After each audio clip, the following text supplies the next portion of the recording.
राजकुमार आरव और राजकुमारी मीरा की कहानी। रतनगढ़ नाम के राज्य में एक राजकुमार रहता था जिसका नाम आरव था। वह बहुत ही साहसी और समझदार था। एक दिन आरव घोड़े पे सवार होकर पड़ोसी राज्य चंद्रपुर की ओर निकला। जंगल में घूमते घूमते आरव की नज़र चंद्रपुर की राजकुमारी मीरा पर पड़ी, जो अपनी सहेलियों के साथ क्रीड़ा कर रही थी। राजकुमारी मीरा की खूबसूरती की चर्चा दूर दूर तक थी, लेकिन वास्तव में देखने में वो कुछ ज़्यादा ही सुंदर थी। आरव को उन्हें पहली नज़र में देखते ही प्यार हो गया। मन ही मन आरव ने मीरा से शादी करने का निश्चय किया, लेकिन इस शादी में एक बहुत बड़ी परेशानी थी। वो थी राजकुमारी मीरा के पिता राजा वीर प्रताप सिंह की घोषणा। उन्होंने घोषणा की थी कि जो भी राजकुमारी मीरा से शादी करना चाहता है, उसे 3 कठिन परीक्षाएं पास करनी होगी। राजकुमार आरव ने ठान लिया कि वह अपने प्यार को पाने के लिए इस सभी परीक्षाओं को पास करेगा। वह अपने घोड़े पर सवार होकर तीनों परीक्षाओं को पार करने के लिए चंद्रपुर की तरफ निकल पड़ा। पहली परीक्षा, रहस्यमय जंगल को पार करना। राजकुमार की पहली परीक्षा एक गहरे जंगल से होकर गुजरने की थी। ये एक रहस्यमय जंगल था, जहाँ भूतों और जंगली जानवरों का सबेरा था।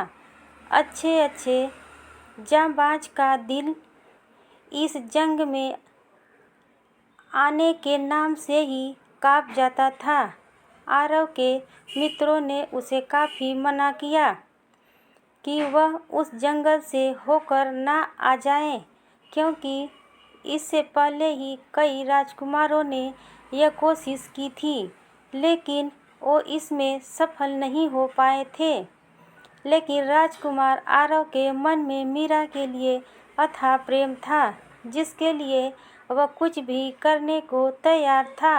राजकुमार ने अपनी तलवार ली और जंगल की ओर निकल गया। भूतों से बचने के लिए राजकुमार की मां ने उसे एक रक्षा कवच दिया था, जो उसकी रक्षा कर रहा था। भूतों ने उसे डराने की बहुत कोशिश की, लेकिन राजकुमार के साहस के सामने उन्हें हार माननी पड़ी। जंगली जानवरों को आरव ने तलवार के दम पर खुद से दूर रखा और रात के अंधेरे में अपनी राह बनाई। जंगल से निकलते ही उसका पहला इम्तिहान सफलता से पूरा हुआ। इस पहले इम्तिहान में आरव ने अपने साहस और हिम्मत का परिचय दिया। दूसरी परीक्षा, मगरमच्छ के मुंह से मोती लेकर आना। राजकुमार की दूसरी परीक्षा और भी मुश्किल थी।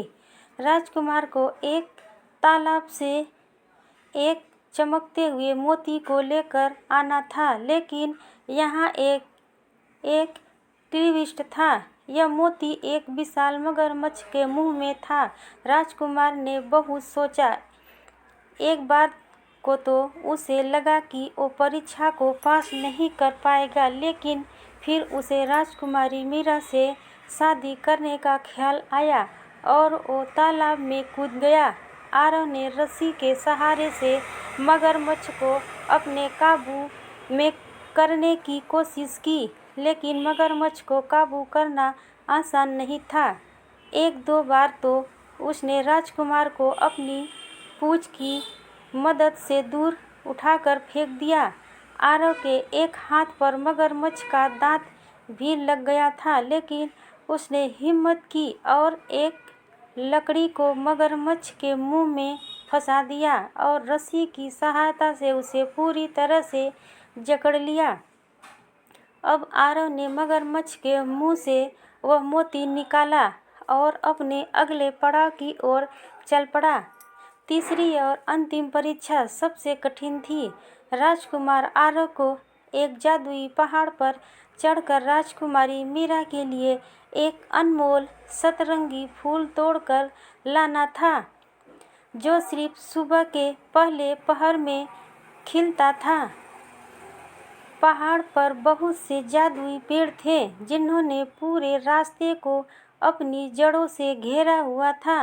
राजकुमार ने इसका भी एक उपाय निकाल लिया। उसने लगभग आधा रास्ता पेड़ों पर चढ़कर पार किया। राजकुमार आरव एक बंदर की तरह पेड़ों पर उछलते हुए इस रास्ते को पार कर रहा था, लेकिन अब तेज ठंडी हवाएं राजकुमार की मंजिल का रोड़ा बन रही थी।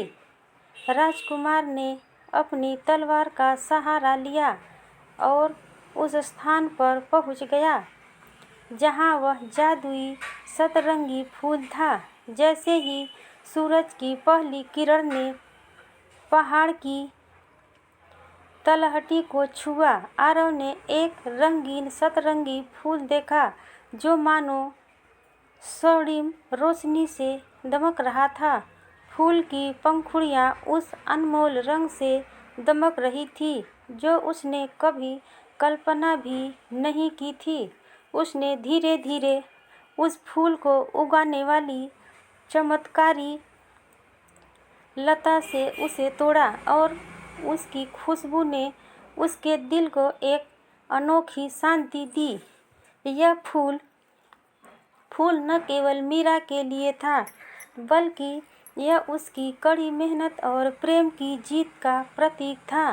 राजकुमार के साहस से प्रभावित हुई मीरा इन तीनों परीक्षाओं को सफलता से पूरा करने के बाद राजकुमार आरव चंद्रपुर के महल में वापस आया। राजा वीर प्रताप उसकी हिम्मत और समझदारी से बहुत प्रभावित हुए। राजकुमारी मीरा भी आरव के साहस और प्यार से दिल से प्रभावित हो गई। आखिरकार राजकुमार आरव और राजकुमारी मीरा का विवाह बड़े धूमधाम से हुआ। दोनों राज्यों में खुशी का माहौल था। दोनों ने मिलकर अपना जीवन खुशी और प्रेम के साथ बिताया और इस तरह राजकुमार आरव और राजकुमारी मीरा की कहानी हमेशा के लिए एक मिसाल बन गई। हेलो दोस्तों, अगर मेरी स्टोरी पसंद आई हो तो मेरे चैनल को सब्सक्राइब और लाइक ज़रूर कर दीजिएगा दोस्तों। प्लीज़ दोस्तों, नमस्कार। राधे राधे दोस्तों, राधे राधे।